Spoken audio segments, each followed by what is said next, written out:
Namaskar, I'm Neil, and I welcome all of you to UPSC and you. I welcome you to our daily newspaper analysis series. For people who are joining me for the first time, this is an about me. I am Neelkant Bhardwaj. I've been in the cycle for 5+ years. Before coming in the cycle, I have worked in the mobile computing domain straight out of college. I have had 5 attempts in CSE. I have written 3 CSE mains, 1 IFOS mains, and 1 SCS mains. This year, I've gotten the interview call for CSE, IFOS, and HCS. So without further ado, let's begin the task at hand. Let's begin with the Indian Express for 21st of January 2022. So for people who are watching the video for the first time, I would encourage you to go through the first video on the series, in which I have spoken about the methodology I take in analyzing the newspaper on a daily basis. I would put the link on the top right section. So if you've seen that video, you realize that sometimes I would also read advertisements, because advertisements also sometimes give us information that can be used in our GS mains paper. So this advertisement is given by Kerala Tourism Department, and you see that it has listed the different kinds of tourism. So it is spoken about village life experiences, ecotourism, holidays, honeymoon holidays, wellness holidays, caravan holidays, long stay holidays, homestays, adventure holidays. So I'll make a note of at least 3 or 4 of these under the subsection, under the subhead of GS3 tourism sector. And I'd say that if you have to pump tourism, you have to look at tourism from the purview of village life experiences. You have to promote ecotourism, you have to promote wellness, you have to promote caravan, you have to promote long stay holidays, homestays. That is how, by this multi-pronged approach, you can empower the entire tourism sector. So this is something I made a note of. Then let's move forward. Look at the other news from the day. So this issue of caste census has come, wherein Supreme Court has allowed the caste census and in Bihar. So this doesn't have a lot of elaborate information on the caste census. What is it about? But this is something I read out of my way by Googling. So I just spoke about there's some issues which are pertinent and which are more structural or systemic, so to say, and you need to read those structural systemic topics which are manifesting in different ways by exhaustively Googling. So this is one of those topics that I'll spend some time, take out some time, and I'd Google as to know what is a caste census, why is it being opposed, what is the need for a caste census, so on and so forth. Then moving forward, we come to the editorial page. So we've spoken about collegium. We've been speaking about collegium ever since we've begun the series. I find 2 new good keywords in this article. So the writer says that, it is the ultimately judicial legitimacy rests on public confidence in the courts. And right now in the appointment of judges, there is judicial primacy. So when I say that now center is trying to nominate a member, they are trying to take away the judicial primacy. That keyword adds gravitas to your argument. Instead of saying that judiciary has the upper hand, you say that judicial primacy is in place, adds more weight to the argument. Similarly, you say that why we need independent judiciary, why is there a separation of power in the first place, is because judicial legitimacy rests on public confidence. So under the syllabus header of GS2 and the judiciary, I will add these keywords in my notes. Similarly, here I see this statement of sorts which says that sunlight is the best disinfectant, and you can use this also in context of RTI, because transparency ensures that institutions which work as black boxes come under the purview of public eye. So sunlight is the best disinfectant. I use this as a way forward in questions on RTI. Can be used in different contexts as well, where transparency is being spoken about. Similarly, the header says it needs to work to make it fair and institutional. So in general, the processes in government, in governance, need to be fair and institutional. So we need to move away from, I think also a past economic survey also spoke about it, moving away from ad hocism to institutionalization. So this is something I'll speak about as far as whenever I see a question on governance, on a policy issue, institutionalization. So move away from ad hocism to institutionalism. Then we move forward, we see what else do we have in today's Indian Express.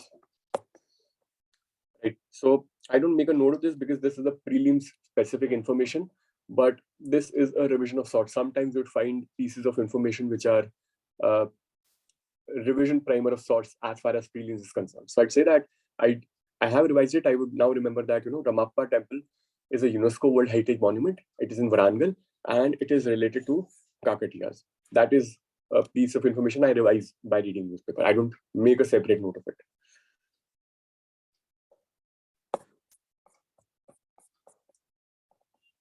Acha. Now in GS3, we have a topic, GS3 IPR. So under IPR, so this issue of trademark can also, come into play, or you can add a line or two about trademark also whenever there's a question on IPR, and if the context of the question permits you to take that privilege. So it says that a trademark, what is a trademark? Is a symbol, design, word, or a phrase that is identified with a business and can claim exclusive rights. So how do I remember it? I would say that it is SDWP. So remembering SDWP is easy. If 3-4 times I go over this line, symbol, design, word, or phrase, symbol, design, word, or phrase, SDWP, symbol, design, word, or phrase, symbol, design, word, or phrase, symbol, design, word, or phrase. I'm going to remember it now for a longer time. And whenever in my notes, I would just write SDWP. In very small font, I'd say symbol, design, word, or phrase. And next time I read, I see a question on trademark, I would write the exact definition. I write that trademark is a symbol, design, word, or phrase. In a rhythm, you memorize this, sometimes it works. And then you say it is identified with a business. It is business centric, wherein the owner can claim exclusive rights. So I'll use all these keywords in the definition. What is a trademark? A trademark is a symbol, design, word, or phrase that is identified with a business, and the owner can claim exclusive rights. Good introduction, set. Then you have to understand that this is a prelim-centric information. A trademark is not valid indefinitely. A trademark is valid only for 10 years, but can be renewed indefinitely every 10 years. But the owner has to renew it. So it is not by default valid for till eternity. Then issues with violation of trademark, 2 headers, deceptive similarity, passing off. You add these keywords and then write 1 line or 2 line explaining what deceptive similarity is. I think the argument will become self-sufficient. This issue we saw in yesterday's paper, nothing new. I mean, if somebody is preparing for interview, then of course you should read a topic like this in detail. But otherwise, this doesn't have much prelims or main-centric information that can be, asked standalone. Then move to economy, the world, and I think that is it. So now we'll go to the Hindu. So automobile advertisements up front.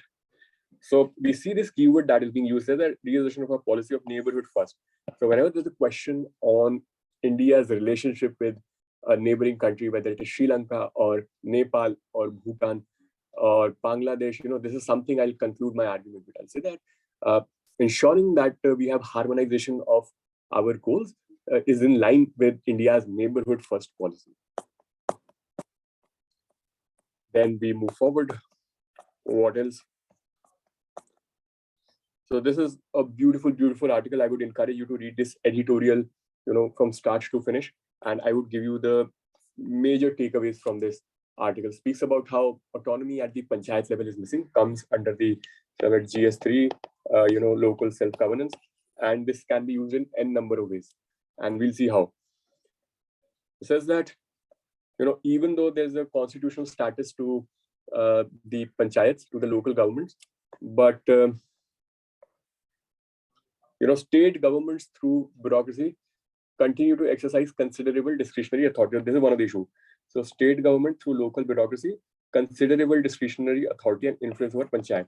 Issue number 1. Then another issue of funding. So panchayats remain fiscally dependent. Good keyword, fiscally dependent. Why are they fiscally dependent? Because they have 3 main sources of revenue: own source, grants in aid, and discretionary or scheme-based fund. We'll speak about the issues related to all 3 of these funds. So for one, their own sources of revenue are really less. as spoken about here in Telangana, less than a quarter, less than 25% of their revenue come from its own source. So this is issue 2.1. Then issue 2.2. Access to discretionary grants for panchayats remain contingent on political and bureaucratic connections. And number 3, even if a set of funds are allocated to you, there's an inordinate delay in the transfer of those funds to panchayat. So this is issue number 2.3. So then again, issue number 2.4. Even when the allocation takes place, the transfer takes place, there's an imposition of spending limit. Issue number 2.4. And issue number 3. Unlike elected officials at other levels, sarpanch can be dismissed, while in office. So this is another issue that needs discussion. So these issues can be used in a lot of ways. Again, we revise 3 major issues. Number 1, the state government through local bureaucracy continue to exercise considerable discretionary authority. Number 2, they remain fiscally dependent. Number 3, fiscally dependent. You have 3 different sources of income for the panchayats. Each of those 3 come with their own set of issues. And finally, the elected officials can be dismissed while in office, unlike is the case with MLAs and MPs. The next article on this article is about G20 presidency to amplify South Asia's voice. There are some beautiful fodder points that can be used in a lot of questions, not only isolated to international relations. So let's come to those points. Let's try to have a look at the points that are being spoken about. So the points are about, it says that India has identified several priorities. What are the priorities? So if there's an article on India in general or how India wants to move in the future, the same points would remain relevant. If there's a question on India's climate commitments, the same points would remain relevant.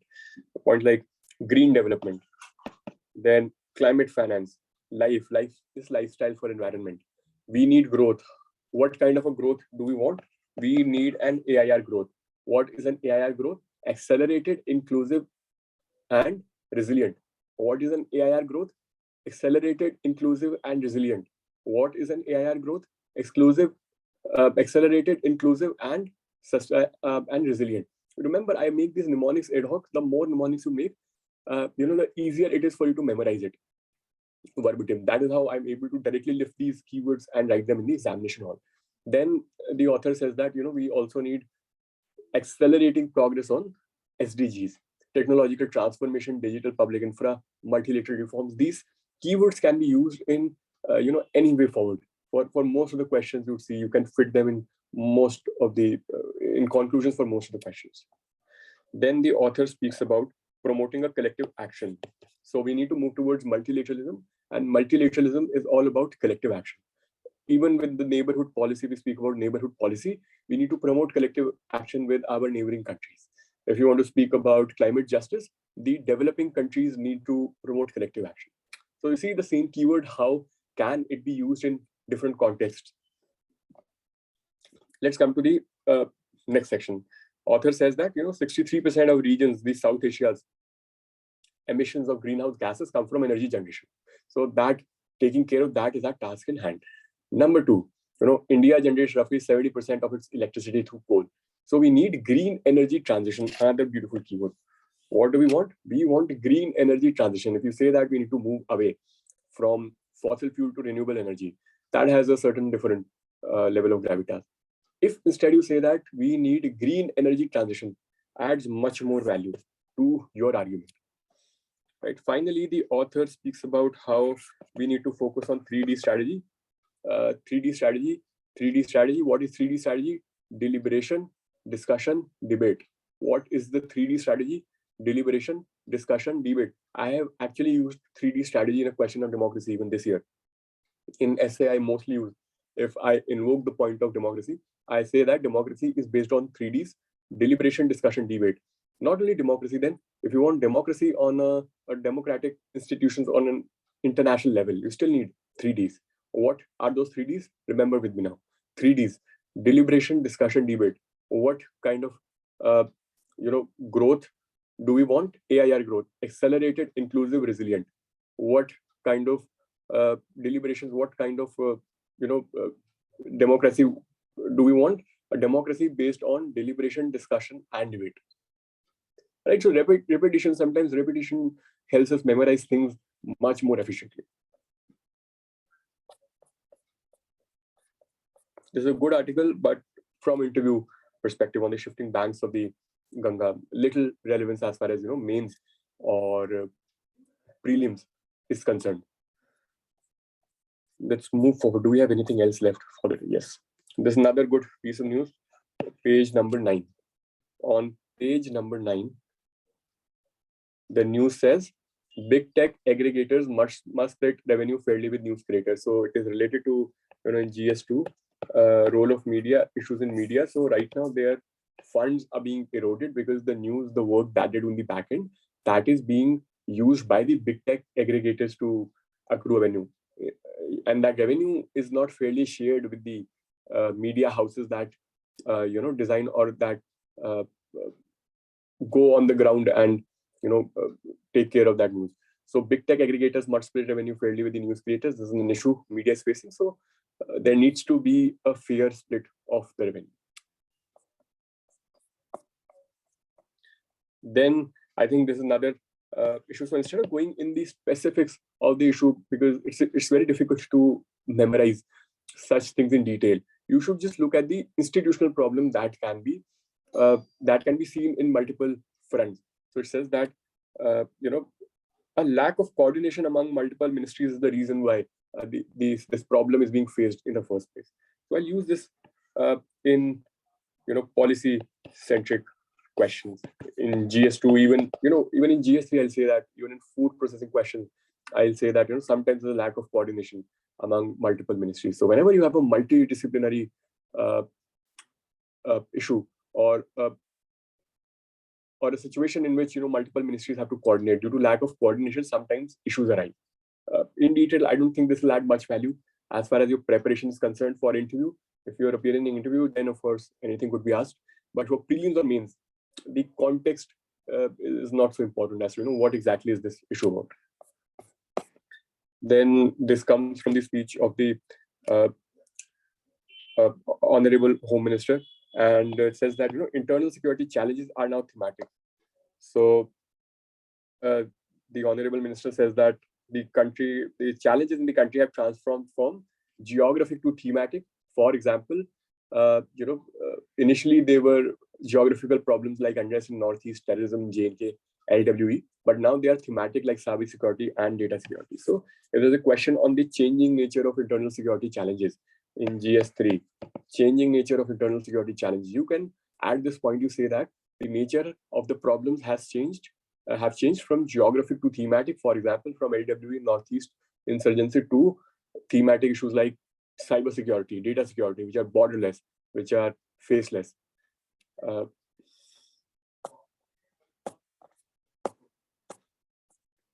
And I think that is it.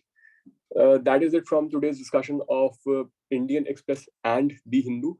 If you want to see more of my work, go in the description box. I have already analyzed 2022 prelims paper, 2021 CSAT. I have analyzed, how do you go about studying internal security. Also on the side, I am running an essay course. You would find the detail on the channel. If you have any questions, if you have any follow-up queries, feel free to comment. If you want to connect with me, go to one of the Telegram channels, go to the study group. You can put your query there and we'll take care of it. I think that is it. I'm going to see you soon in the next video. Until then, take care.